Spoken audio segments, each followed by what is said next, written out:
Good morning friends, welcome back to my channel live stock care. तो आज का हमारा टॉपिक है मिल्किंग मशीन के ऊपर। आखिर मिल्किंग मशीन इम्पॉर्टेंट क्यों है और इसे क्यों रखना चाहिए? क्या मिल्किंग मशीन लेना ज़रूरी है हमारे लिए? तो आज हम जानते हैं इन सारे सवालों के जवाब। सबसे पहले तो हम ये जानते हैं कि मिल्किंग मशीन होता क्या है।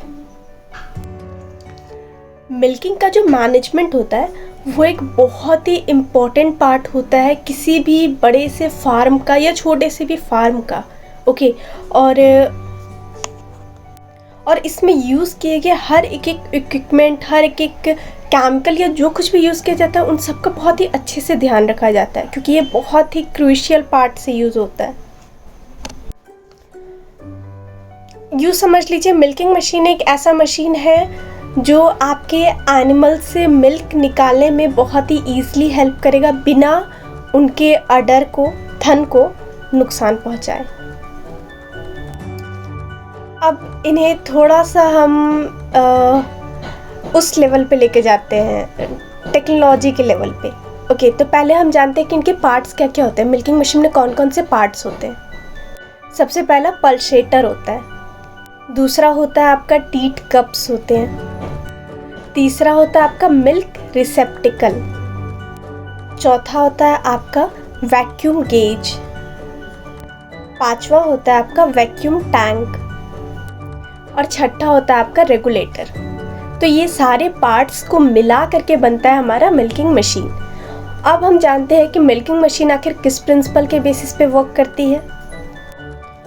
तो ये एक वैक्यूम पे वर्क करती है। ओके, बेसिकली ये काऊ से मिल्क को एक्सट्रैक्ट करती है वैक्यूम प्रेशर क्रिएट करके। और आपको पता है ये ना बहुत ही इक्विवेलेंट, बहुत ही पीरियडिकली ये काम करती है। मतलब मिल्क जो रिलीज़ करती है वो बहुत ही पीरियडिकली करती है, मतलब इक्वल हो करके। और इससे होता क्या है ना, उनका ब्लड सर्कुलेशन लेवल भी मेंटेन रहता है। मिल्किंग मशीन पता है बहुत टाइप्स के होते हैं, मतलब आप अपने रिक्वायरमेंट के हिसाब से, उस हिसाब से आप खरीदिएगा। जैसे कि पहला होता है एक portable milking machine. Portable milking machine उन्हें कहते हैं, जैसे मान लीजिए आपके पास 2 गाय है या 4 गाय है, बट उनको दुहने के लिए आपके पास कोई है नहीं, तो आप वो पल्सेटर, ये पोर्टेबल मिल्किंग मशीन यूज़ कर सकते हैं। उसको यूज़ करने से आप उसको जहाँ मन चाहे वहाँ उसको घींच घाच के लेते जाइए, मिल्किंग मशीन यूज़ कीजिए, उसके बाद फिर उसे अपने जगह पे रख दीजिए, आपको कोई दिक्कत परेशानी नहीं होगी। नेक्स्ट है आपका बार्न मिल्किंग सिस्टम। ये कम से कम 20 से लेकर के 100 गाय को धोने के लिए यूज़ हो सकता है। और उसके बाद आते हैं मिल्किंग पार्लर्स।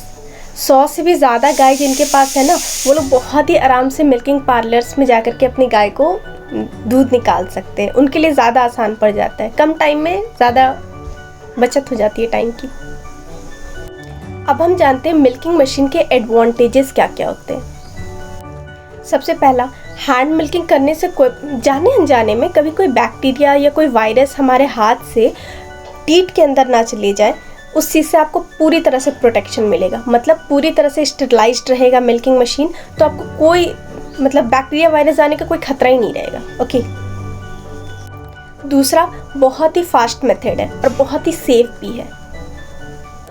तीसरा रीज़न ये हो जाता है कि मिल्क की क्वालिटी को भी इन्हांस करता है ये, क्योंकि कहीं भी आपका मतलब एयर से कांटेक्ट नहीं है, हैंड से कांटेक्ट नहीं है, वो डायरेक्ट ही वो क्या कहते हैं मशीन यूज़ होगा और वो सीधे के सीधे उस कैन में चला जाएगा। ओके, तो कहीं एयर से कांटेक्ट नहीं हो रहा है, कहीं हाथ से कांटेक्ट नहीं हो रहा है, तो जिसकी वजह से कोई भी बैक्टीरिया वायरस एयर में है या फिर हाथ में है तो वो किसी भी तरह से आपके मिल्क में नहीं जाएगा, तो वो पूरी तरह से प्योर रहेगा। आपका लेबर का भी खर्च बचेगा। कई बार आपने देखा होगा कि हमारे एनिमल जो है ना वो बहुत स्ट्रेस कंडीशन में आ जाते हैं दूध दूहते वक्त, तो किसी भी तरह का स्ट्रेस नहीं होगा उन्हें। क्यों नहीं होगा? क्योंकि वो इक्वली मिल्क करेगा ना, जिसकी वजह से उनका ब्लड सर्कुलेशन लेवल मेंटेन रहेगा। ऑक्सीटोसिन लेवल भी बहुत ही आराम से वर्क करेगी। कई बार आपने बहुत लोगों को देखा होगा कि वो लोग वेट करते रह जाते हैं। अच्छा ठीक है ना, काम करने के लिए आदमी आएगा, फिर वो दूध दुहेगा, फिर आपको दूध मिल जाएगा, तो आपको उसके लिए वेट भी नहीं करना पड़ेगा। आराम से आप मशीन लेके जाइए, दूध निकालिए और दे दीजिए। तो ये थे सारे एडवांटेजेस। अब हम जानते हैं उनके लिमिटेशंस क्या क्या हो सकते हैं, डिसएडवांटेजेस। सबसे पहले तो ये रेगुलर पावर सप्लाई की ज़रूरत पड़ती है, क्योंकि ये इलेक्ट्रॉनिक से चलने वाला मशीन है, तो आपको इलेक्ट्रिसिटी की ज़रूरत पड़ेगी।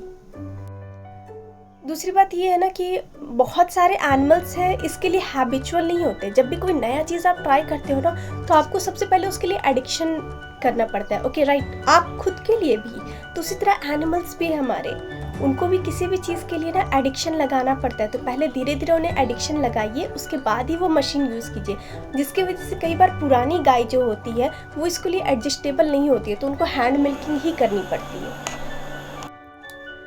और ये जो मशीन है ना, वैसे तो ये मशीन बहुत ही इजी है यूज़ करने में। सच बताओ तो मैंने खुद से भी ट्राई किया है, हाथ में दर्द हो जाते थे, लेकिन ठीक है, धीरे धीरे हैबिट लग जाती। वैसे तो ये मशीन बहुत ही इजी है यूज़ करने में, लेकिन सच बताओ तो आपको इस मशीन को यूज़ करने के लिए एक प्रॉपर ट्रेनिंग लेना ज़रूरी है। मतलब 1 या 2 दिन वाली ट्रेनिंग, कि आप समझ जाओ कि इस मशीन को यूज़ कैसे करते हैं। क्योंकि पता है, जब मैं इसे यूज़ कर रही थी ना, तो कई बार ऐसा हो जा रहा था ना कि मुझसे ना टीथ मुड़ जा रहे थे। ओके, मतलब मैं वैक्यूम में अंदर डाल रही थी ना, वो तो मतलब ऐसा था ना कि मशीन ऐसी थी और मैं सीधे अंदर डाल रही थी, जिसकी वजह से टीथ कई बार मुड़ जा रहे थे। तो उन चीज़ों का ध्यान रखते हुए कि ये सब चीज़ें ना हो, तो इस वजह से आपको एक प्रॉपर छोटी सी ट्रेनिंग लेनी होगी। हाँ, पानी की खपत थोड़ी सी ज़्यादा होती है, इस बात का ध्यान रखना होगा कि आपके पास पानी का शॉर्टेज ना हो, क्योंकि इस मशीन को पूरे अच्छे से साफ़ करने के लिए पानी की रिक्वायरमेंट लगेगी।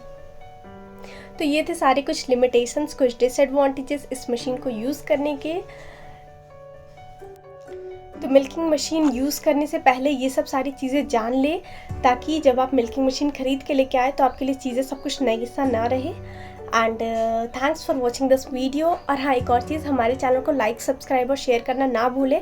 आपके लिए एक छोटा सा सब्सक्राइब का बटन प्रेस करना है, लेकिन हमारे लिए एक बहुत बड़ा मोटिवेशन का सोर्स होगा।